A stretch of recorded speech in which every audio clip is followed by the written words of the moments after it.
नमस्कार, मैं दिव्यांशी आप सभी का स्वागत करती हूँ ministry of current affairs by doctor Gaurav Garg.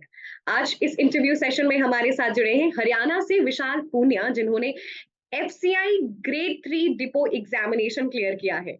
चलिए सीधी बात करते हैं विशाल से और जानते हैं उनका सफर इस पूरी एग्जामिनेशन जर्नी तक का, और किस तरीके से उन्होंने प्रिपरेशन की और एग्जामिनेशन क्या है उसके ए टू जेड जो प्रिपरेशन टेक्निक्स है हम विशाल से जानेंगे। तो बहुत बहुत स्वागत है विशाल, और पूरी थैंक टीम यू मैम। ढेर सारी शुभकामनाएं। We wish you all the very best, और हमें बहुत खुशी है कि आज आप इस इंटरव्यू सेशन में जुड़े। Thank you very much. Vishal, हम जब भी किसी एग्जामिनेशन की तैयारी करते हैं बहुत सारी एनर्जी, बहुत सारा it requires lot of patience, hard work, and finally we get to a result.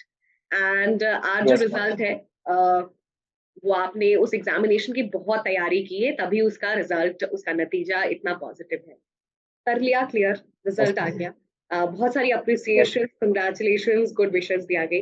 But जो खुद की एक फीलिंग ऑफ सेटिस्फैक्शन है, कंटेंटमेंट है, उसके बारे में थोड़ा बताएं, बिकॉज आई थिंक अगर आप बताएंगे कि as an aspirant to a phase where you have clear the examination, क्या चेंजेस यस खुद मैम। में आप महसूस कर रहे हैं?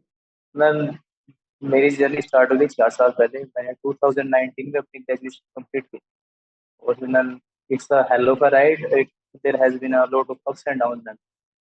मेरा ये सेवंथ अटेम्प्ट था जिसमें मैं मेरिट 3 आउट हो सकता था। एग्जाम्स तो मैंने बहुत सारे दिए थे। बैंकिंग की मैंने इस बार पहली बार ही सीजन, पहला सीजन था मेरा बैंकिंग का। लेकिन इससे पहले मैंने सीजीएल भी दिए हैं, लेकिन अनसक्सेसफुल थे वो। तो मेरा ये पहला अटेम्प्ट था जिसमें मैं सक्सेसफुल हुआ। सो बहुत सारे एग्जामिनेशन के बाद जब एक पॉजिटिव रिजल्ट है, yes. I am sure it's a great feeling, it's a wonderful feeling. Yes ma'am. It's इसके जैसी कोई और फीलिंग है नहीं मैम। क्योंकि वो एक रिजल्ट होता है ना, वो आपकी जो एस्पिरेंट लाइफ से जो एक एग्जामिनेशन क्लियर करने तक की पोस्ट लाइफ होती है, वो बहुत बदलाव ला देता है। आप खुद को, yes ma'am. You think so highly of your self and people around you think so highly of your self, so I think it's a yes. Wonderful achievement. Yes ma'am, it's a wonderful achievement. सबसे बड़ी बात ma'am, आप बहुत ज्यादा patience हो आ जाता है अपने आप में। पर्सनली डेवलप होते हो, अलग अलग एस्पेक्ट से सोचना शुरू कर देते हो। वो सब भी मैम एक जर्नी है जिसके थ्रू आप जाते हो। So Vishal, now coming back to the examination and its strategy, थोड़ा सा इस एग्जामिनेशन के बारे में बताएं और कैसे तैयारी की। बहुत सारे लोग हैं जो इस एग्जामिनेशन को जानना चाहेंगे, उसके लिए तैयारी करना चाहेंगे, तो मैं आज आप उनके लिए एक मेंटोर हैं। आप उस पर्सपेक्टिव से उन सारे एस्पिरेंट के लिए बताएं। मैम, जैसे कि ये पता ही है सबको कि एफसीआई एजी3 जो कि एक somewhat of a mixture of banking and CGL exam, as per my appreciate as my, जैसे कि मुझे लगता है। अगर आप सिर्फ बैंकिंग कर रहे हो तो भी ये नहीं निकाल सकते, लेकिन अगर आप सिर्फ सीजीएल और एसएससी कर रहे हो तो भी नहीं निकाल सकते। आपको दोनों का निचोड़ निकालना पड़ेगा। क्योंकि अगर हम देखें जीएस में, जो कि 45 क्वेश्चन होते हैं, it is a very big weightage in itself. और उसको प्रिपेयर करने के लिए आपको डीपली घुस जाना पड़ेगा, क्योंकि हम बैंकिंग एग्जाम्स में मेनली क्वेश्चन होता है करंट अफेयर का जीएस में, लेकिन इसमें स्टैटिक जीए ज़्यादा इंपॉर्टेंट होती है। और मैम, जैसे अलग सब्जेक्ट रह गई, जैसे इंग्लिश हो गया और मैथ्स हो गया, रीजनिंग जिसको हम अफकोर्स नहीं बोल सकते, वो सब बैंकिंग पैटर्न पे आता है। तो मेरे लिए हेल्पफुल था कि मैंने बैंकिंग की प्रिपरेशन की और उससे पहले मैंने सीजीएल की थी, तो वो कहीं ना कहीं मुझे हेल्प। तो बहुत सारे एग्जामिनेशन देकर आए आप, और आपने बहुत सारे एग्जामिनेशन को यस। देखा। अगर हम एफसीआई एग्जामिनेशन की बात करें, और सारे एग्जामिनेशन से क्या अलग इसको बनाता है, क्योंकि हर एग्जामिनेशन की जो तैयारी होती है वो एक एक अलग पैटर्न पे होती है, एक अलग पर्सपेक्टिव से होती है। तो स्पेसिफिकली टू एफसीआई क्या क्या प्रेपरेशन जरूरत है, क्या क्या सब्जेक्ट्स, उसके बारे में हमें बताएं। मैम, सबसे इम्पोर्टेंट जो मुझे लगा, आप इंग्लिश को बिल्कुल नहीं बोल सकते। 25 questions, you can get 25 marks. And ma'am, reasoning somewhat easy आती है। जैसे मुझे लगा, मैं 20 मार्क्स के अटेम्प्ट किए थे और मैं श्योर था कि मैं 20 मार्क्स कन्फर्म है, 20 आउट ऑफ 25। और ma'am, same goes for the maths. अगर आपकी बहुत ज़्यादा अच्छी है तो आप अबाउट 16 to 17 आसानी से ले सकते हैं। और अगर जीए की ओर अब आपके बेसिक क्लियर है, जैसे कि स्टैटिक और हिस्ट्री हो गया। और मैम, साइंस से ज़्यादा क्वेश्चन आते हैं। जैसे मैंने नोटिस किया कि भाई daily day to day active life से रिलेटेड ही क्वेश्चन आते हैं, लेकिन अगर आपके बेसिक क्लियर है तो ही आप अटेम्प्ट कर पाएंगे। जो सबसे इम्पोर्टेंट है वो है अभी अपने बेसिक्स को स्ट्रॉन्ग करें और अपनी कमियों पर काम करें। वो वही डिमांड है इसके ऊपर। रिटन एग्जामिनेशन में किस तरीके से क्वेश्चंस बटे रहते हैं, जनरल स्टडीज, क्वांट, कैसे होते हैं उसके बारे में हमें बताएं, पैटर्न बताएं।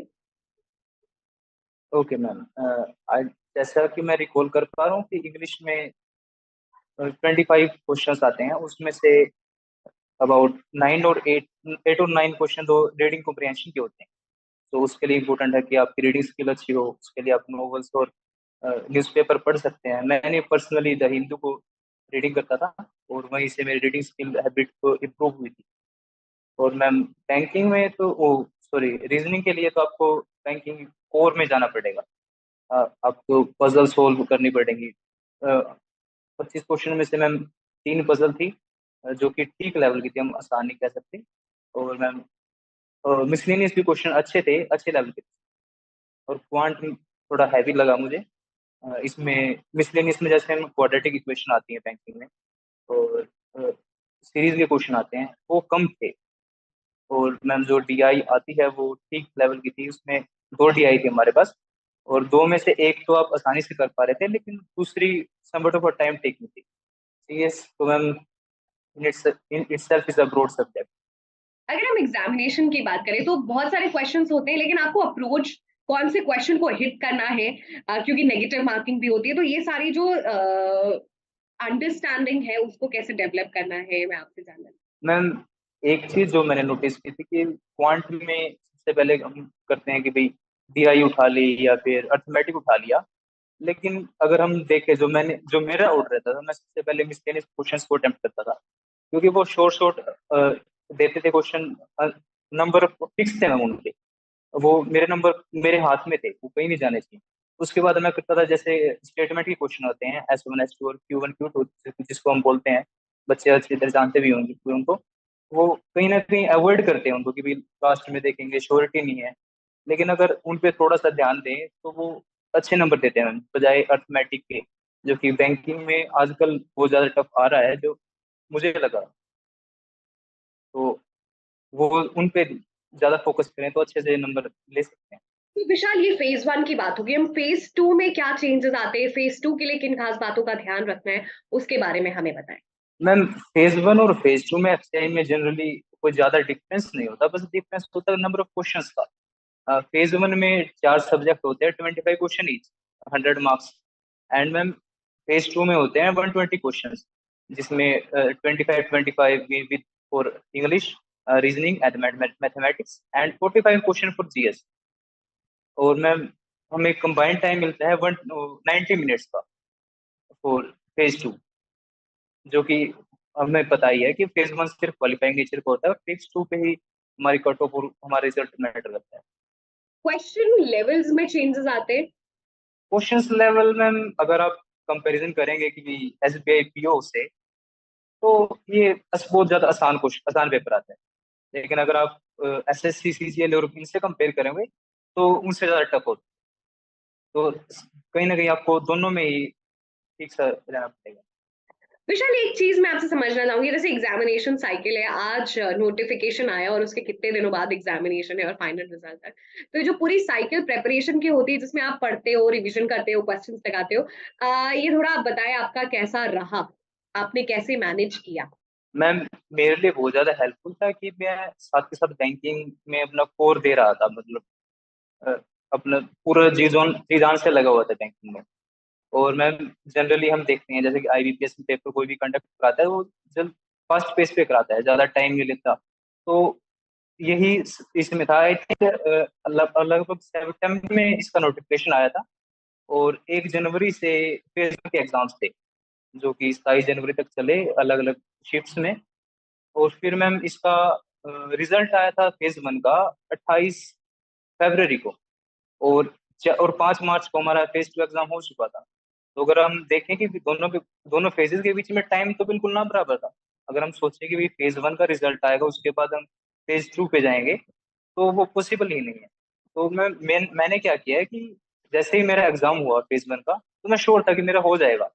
तो मैंने उसके साथ ही मॉक टेस्ट शुरू कर दिए थे। मैं रेगुलर तो नहीं लगाता, लेकिन हफ्ते में 1 या 2 मॉक टेस्ट जरूर लगाता था। तो mock test is the key for any exam. IQ Gaurav sir का कितना अहम रोल रहा इस पूरी जर्नी में? मैम, जैसे कि मैंने बताया, गौरव करंट अफेयर से बाहर एक भी क्वेश्चन नहीं था। अगर आप गौरव घर के करंट अफेयर्स नहीं करें तो आप कहीं ना कहीं, मुझे नहीं लगता कि आप कोई भी एग्जाम निकाल पाएंगे। That's much how valuable his current affairs are. You could see the difference between previous attempts and the attempt with Gaurav sir. Ma'am, कहीं ना कहीं प्रीवियस अटेम्प्ट्स में मेरी ही कमी थी कि मैंने उतने अच्छे से प्रिपरेशन नहीं की थी।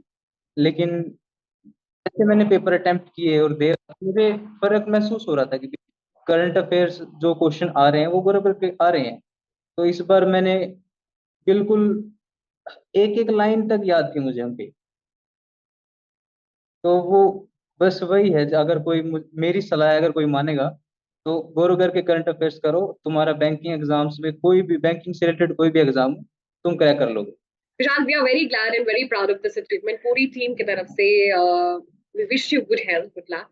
Final suggestion tips सभी aspirants को कुछ आपकी तरफ से? यस मैम, फाइनल टिप्स मैंने जो ऑब्जर्व की है कि भी आफ्टर डिफरेंट फेलियर्स अलग अलग एग्जाम्स में, सबसे पहले कि अपना टारगेट लो कि मुझे बैंकिंग करनी है, एसएससी करनी है, यूपीएससी करनी है, कुछ भी करना है। बस लगे रहो, अपने वीक एरियाज पे काम करो and you will get there.